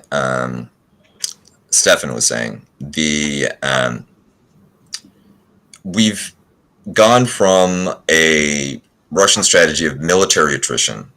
Let's stack up our forces against their forces, grind them down, and now they've pivoted to strategic attrition. We can bomb them into the Stone Age faster and better than they can do the same to us, which is, from a human perspective, right? These are people who will be freezing to death. These are people who will be starving to death. This is how you get outbreaks of cholera and other epidemic diseases, right? If you'll forgive the comparison, right? Russia may be trying to turn the parts of Ukraine that it doesn't control into Haiti. Break down all the institutions. Aptly, there's just been a big cholera outbreak in Syria, which is, of course, in part, it's a country which has been subjected to a long NATO, Russia, and Turkey combination degradation strategy. Exactly, and this is kind of what you do to populations that you don't care about, that you don't have a hope of winning over or governing. You make their daily experiences hell, and you make it impossible for them to individually or collectively survive in a way that might threaten you. You're right that a lot of the discussion of nuclear weapons is very speculative at this point. But unfortunately, if strategic attrition doesn't work, if the counteroffensive doesn't work, then there may be a very brief window of time when we can discuss whether or not nuclear weapons will be used before it's moot, right? Yeah, I'm just telling everyone not to worry until like spring. Yeah, exactly. We'll reconvene in March. Yes, and it comes late in Eastern Europe, right? Like maybe even April. Well, again, I'll ask the question again. Do you guys think NATO is going to be more involved? They're already massively involved. They're providing the reason that Ukraine can fight the way it does is because the Ukrainians don't have spy satellites. They don't have that kind of signals intelligence. However, they get all of the signals intelligence they need from NATO. They don't have the same capability for targeting and smart munitions. They can't build cruise missiles themselves, but they get it all from NATO. And with those weapons come the trainers and the specialists to operate them. There's been a certain amount of skills transfer already to Ukrainian forces, but that's just so they can use weapons that NATO delivers to them. And the whole supply chain up to the Ukrainian border, that's guarded and protected by NATO through the member states, especially countries like Poland. And that insulates a lot of the, and this is a limitation to the idea of a strategic attrition campaign against Ukraine, because even if you degrade Ukrainian infrastructure, there's all of these other components of the supply chain that remain out of bounds unless you're going to expand geographically into, at the very least, Poland, maybe Romania, and that it might not be enough to just go after Ukraine for this strategy to work. If that's the case, well, then a different kind of nightmare escalation is also possible. Yeah, I mean, I don't think there's much more the West can do. It's kind of doing all the stuff that you're allowed to do in this kind of weird international system that we have to aid kind of like a country in fighting another without technically or directly or legally whatever being involved, such that, you know, the other states need to hit you back. I think the one thing kind of the West can do is move more and more of its equipment, which is more and more advanced, into Ukraine. It obviously has been noted recently the West doesn't have that much equipment. 25% of France's self-propelled artillery is now in Ukraine.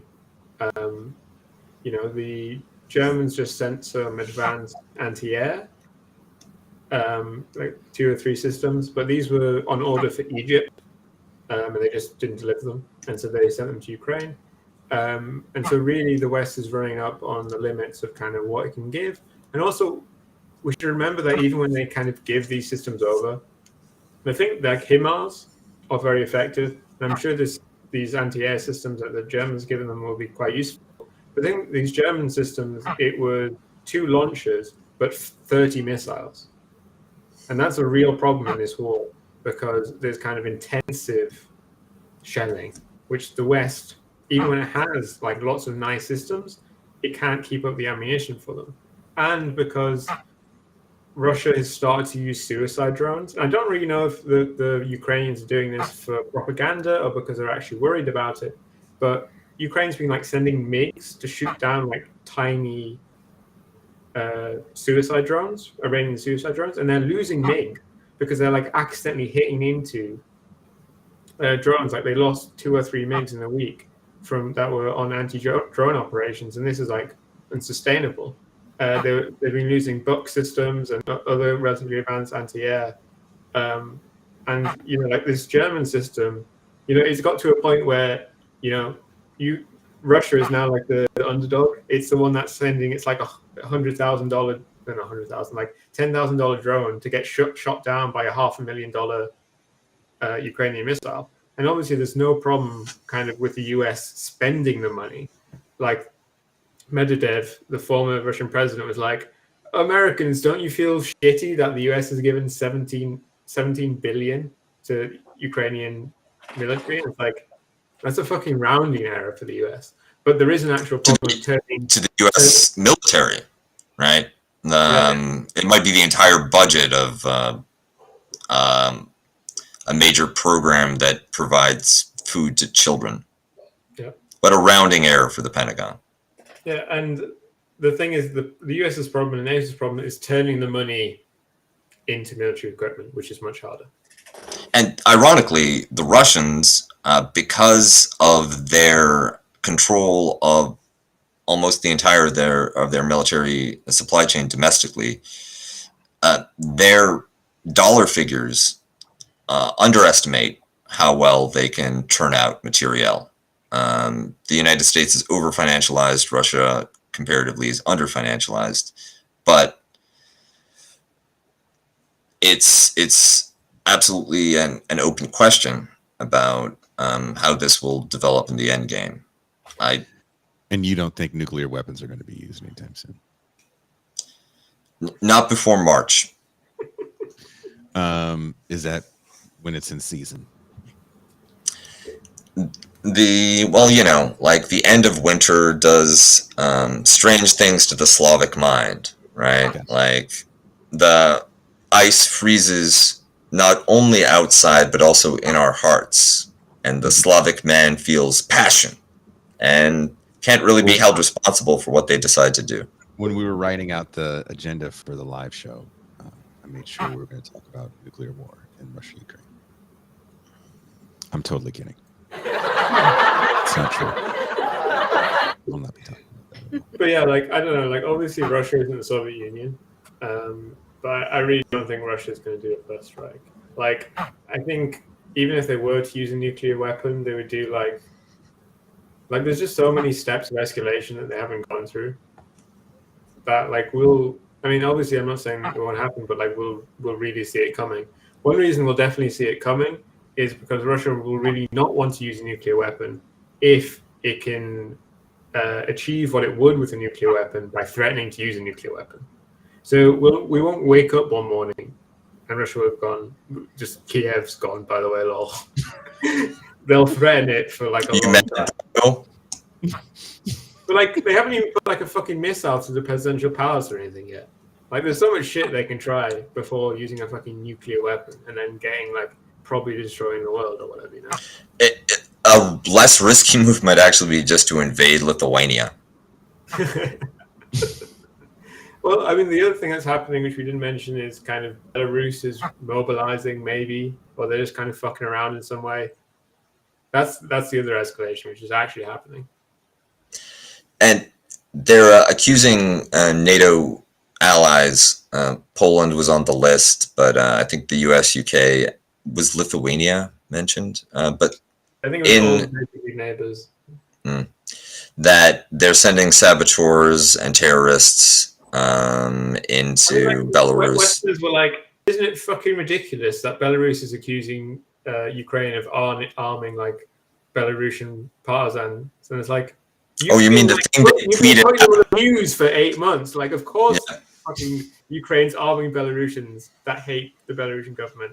Like, you've been constantly propagandizing us with these fucking people.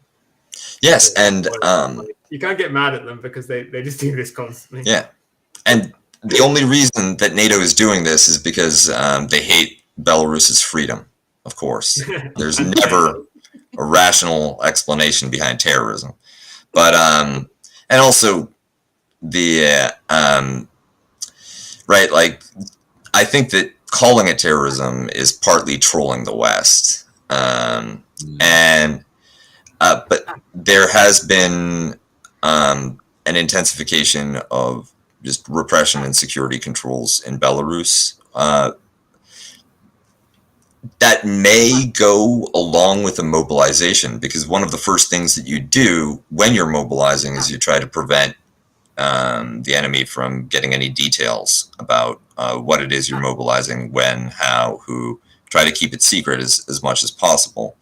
And controlling the channels of information out of your country is part of the way that wars are fought and won.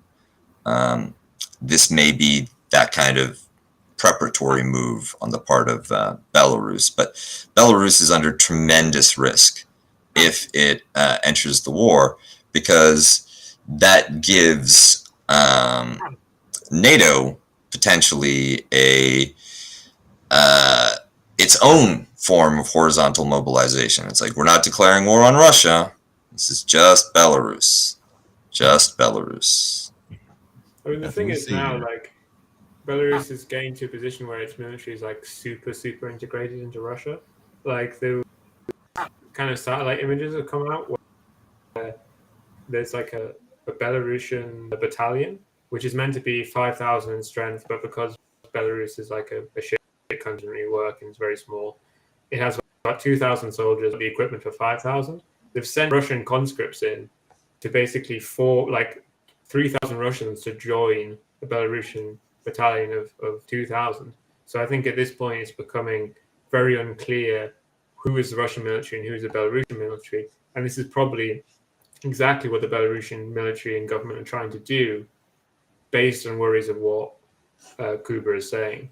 Because if Belarus kind of becomes indistinguishable from Russia, then NATO can't kind of escalate against Belarus without escalating against Russia. Uh-huh.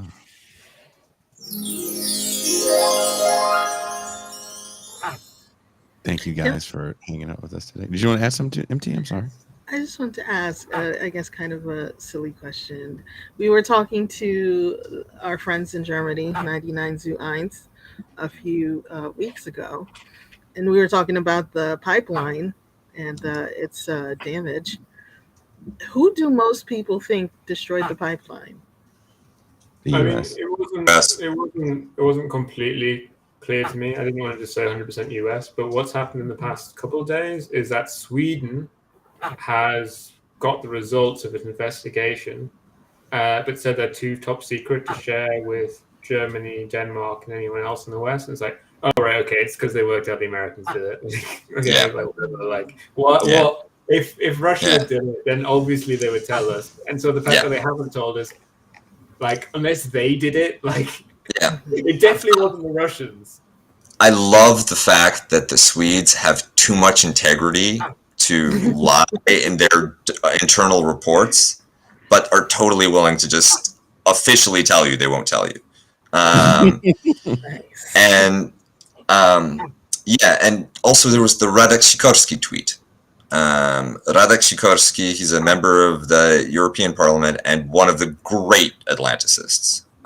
Like, truly a hero of getting the US as deeply entrenched in Eastern Europe and getting Europe as deeply entrenched in NATO as possible. Shortly after the announcement of the explosion, he tweeted out a picture of the destroyed pipeline with the caption, "Thank you, America." Smiley face, smiley face. So it seems like it was the U.S. Well, I get the impression that a lot of people in the U.S. think that it was Russia. A lot of people believe a lot of stupid things. That's one of the things that I learned living in the U.S. That was the other thing which made me think it wasn't Russia, because it came on the news for a few days and then kind of disappeared.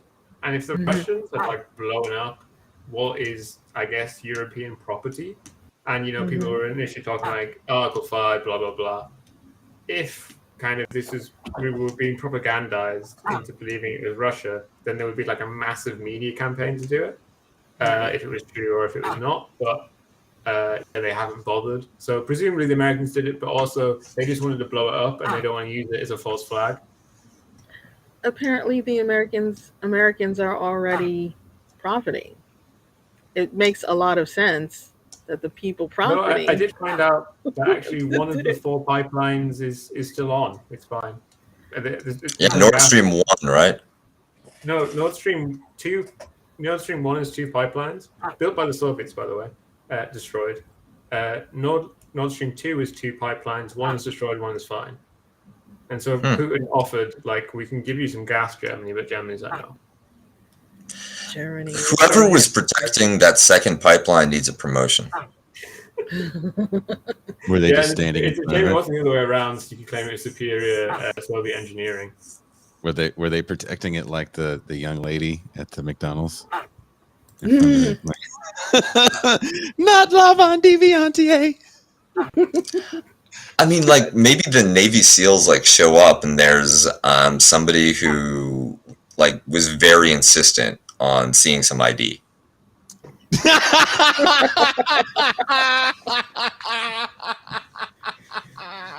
I mean, the thing is, the pipes are all kind of not adjacent to each other, but kind of on a massive geographic scale adjacent to each other. So the problem seems to be, for the first time ever, the Americans didn't bring enough bomb. That's funny.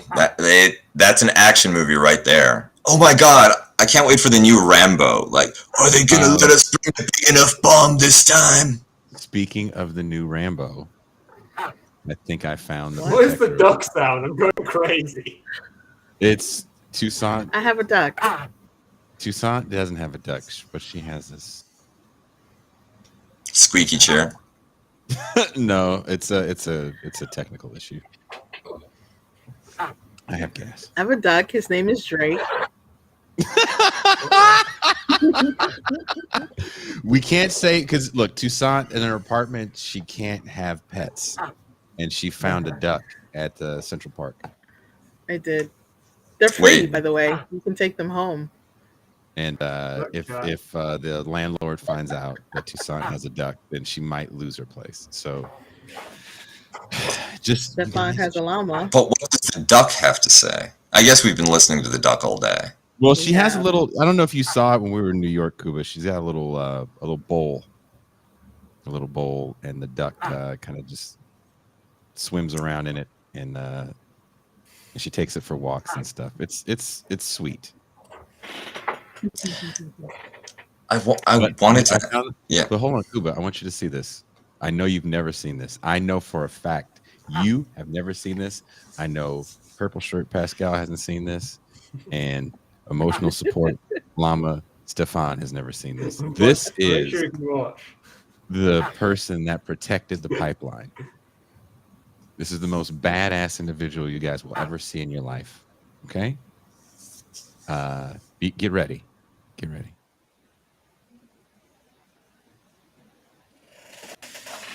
Hey, that's Bryan Cranston. Major, this race,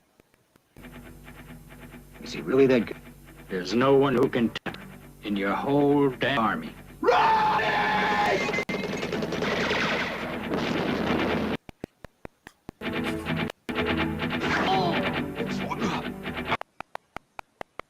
Here they are. Christ.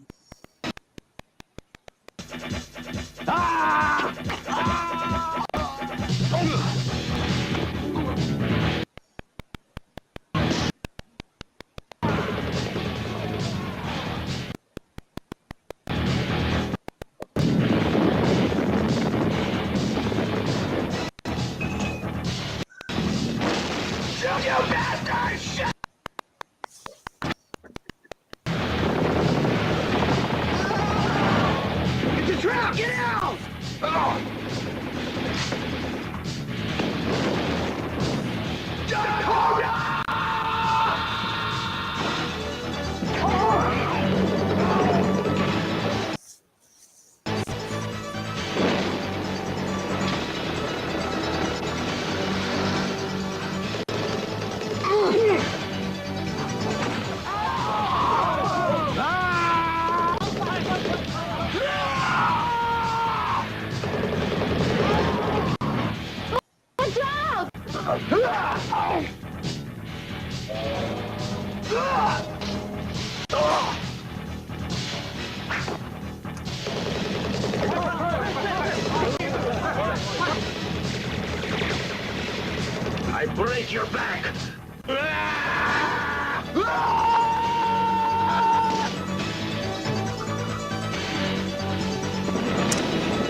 dirty sons of bitches! Shit!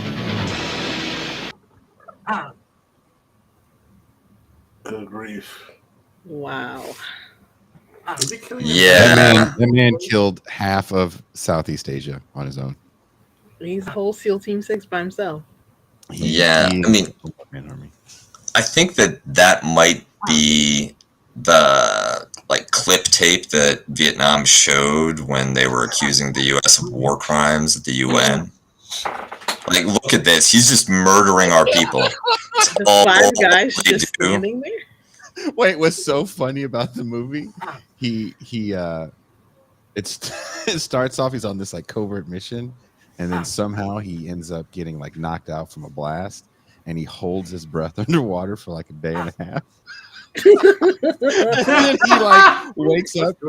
He wakes up in this Vietnamese village, and everyone speaks English, but they're trying to like help him come to. But so they're wearing this weird like ceremonial face paint. So it looks like he's at a black metal show, and he wakes up and he gets scared and he falls out of the hut. And when he falls out of the hut, all the villagers are around him and they're like, American, American. And he's like, what's going on? And they're like, you're the American.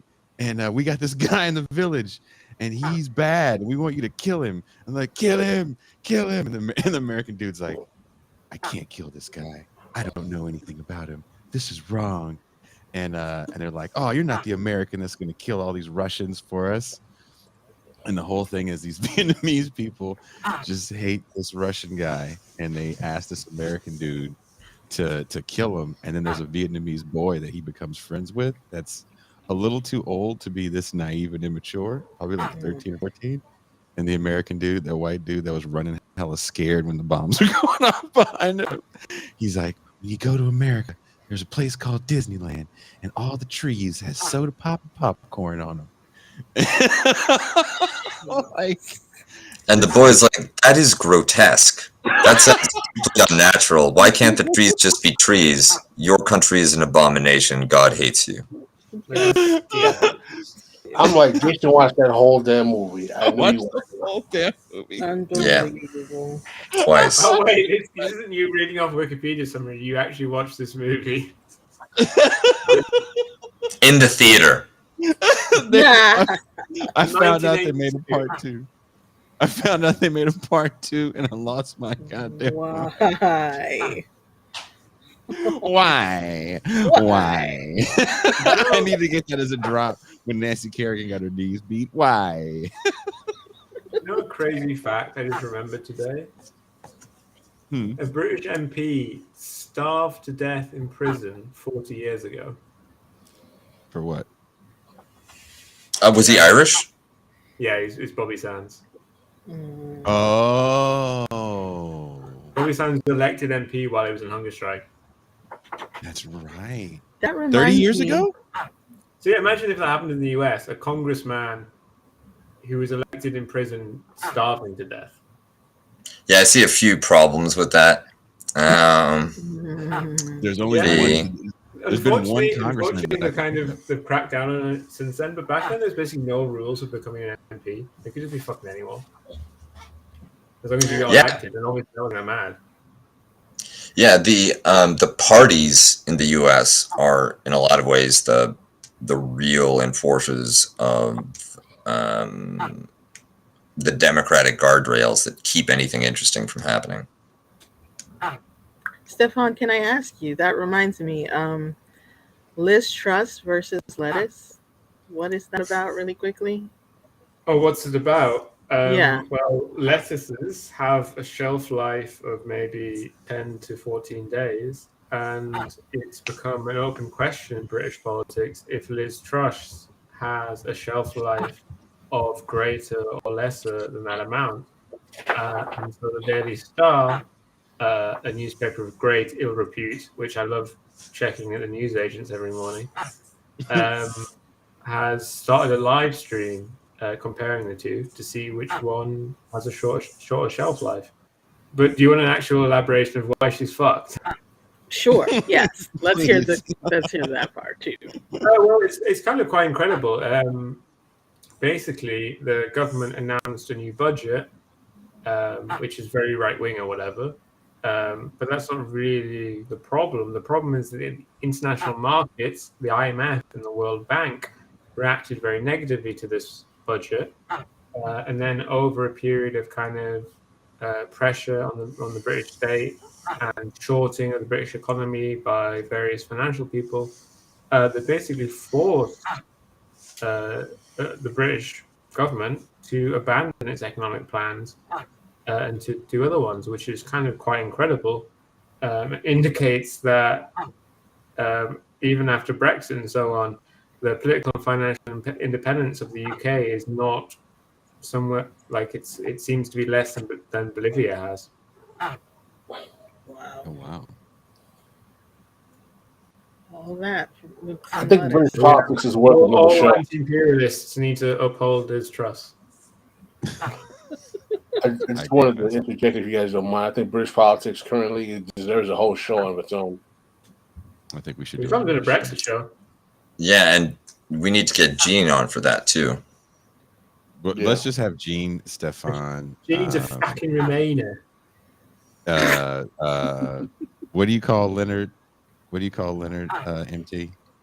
Oh, new Bertrand. New Bertrand. Get Leonard. I bet Stefan, Leonard and voted. Gene. I bet Leonard voted out. Yeah, let's get them all on, and then they can have a UK discussion on Saturday. That would be the perfect. There you go. There's next Saturday's show. I don't even care who's Accent booked. Bonanza. Cancel them. Whoever's on the show, cancel them. Cancel them. We're doing the UK show. Did you cancel someone today, or did we not have a guest? I think MT. We did. They didn't confirm. That's all. Okay. Yeah. And I like do, this. do you remember one Saturday when I booked a guest and they didn't come, and then we found out later they'd been hit by a car? Fuck that guy. Oh no, he's in the hospital. They walked in front of the car to get out of doing the show. I don't want to do that show. I also don't want to lie. Speaking of the show, we are going to be doing a raffle for the live show, giving away tickets and merchandise. Yeah. If you hold on, let me read this. Wrong thing. Do people have to do something, or do they just have to? Yeah, they have to do something. You think I'm just going to fucking pick someone at random? I can't. Body Stefan. I'm supposed to be the smart one. No, I'm acting dumb so that you can explain to our dumb chat exactly how everything works. Oh, Oh, you're wow. trying to play chess over here. Don't You're saying take I'm that, playing man. checkers. Chat is wonderful. They I'm love the only the duck. person which posts in there during the show, so I am chat. If someone posts on Twitter or Instagram a relevant graphic or promo for the live show with the hashtag give them a revolution, you're giving away 2 free tickets. Ooh, wrong button. 2 free tickets. And if you're unable to come to the show, some TIR merchandise. So thank you guys very much. Stefan, thank you for joining us. Kuba, tell Summer we said thank you for letting us borrow you while you were on your honeymoon incubation period. Pascal Robert, thank you very much for joining us today. MT. Yep. Thank you. And please tell your pet duck Drake. that I appreciate it. Thank you. I don't care what the naysayers say. I appreciate the duck. He's very sensitive. I know. Well, look, I understand the I bet he's delicious. No. Get some plum sauce on him. Oh, you guys are evil. He's a good rapper. Drake. You guys are evil. Good enough. Tuesday's show, we will be Pascal will be talking with Kanye West. Ooh, child. Kanye West and Candace Owens. That would be the show that we officially sold out. If Kanye West and I Candace don't Owens think Pascal will get a word in edgewise. Oh my god. Can you? I would. Oh, if you're real, hook this up. Kanye and Pascal having a sit down. Oh man. Years ago, when his mom was still alive, Harry Allen did an interview with his mother and just straight up asked her, why does your son act like this? Don't you feel a little bit responsible? What is wrong with him? What's wrong with your boy? What did she say in response? I don't know. He's his own man and blah blah blah, and I raised him a certain way. I don't know. I love my Parent son. thing. So she was like, "Let yay be yay." Yeah, basically. I mean, if I'd raised the richest rapper in the world and some person was like, doesn't he have a bad personality? I'd be like, fuck off, mate. There you go. Fuck you. Stefan for the real answer. I would just fart. Oh, Jason. Yeah, that's how much I care.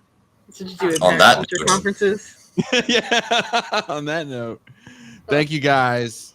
Have a very good rest of your weekend. We are out. Out.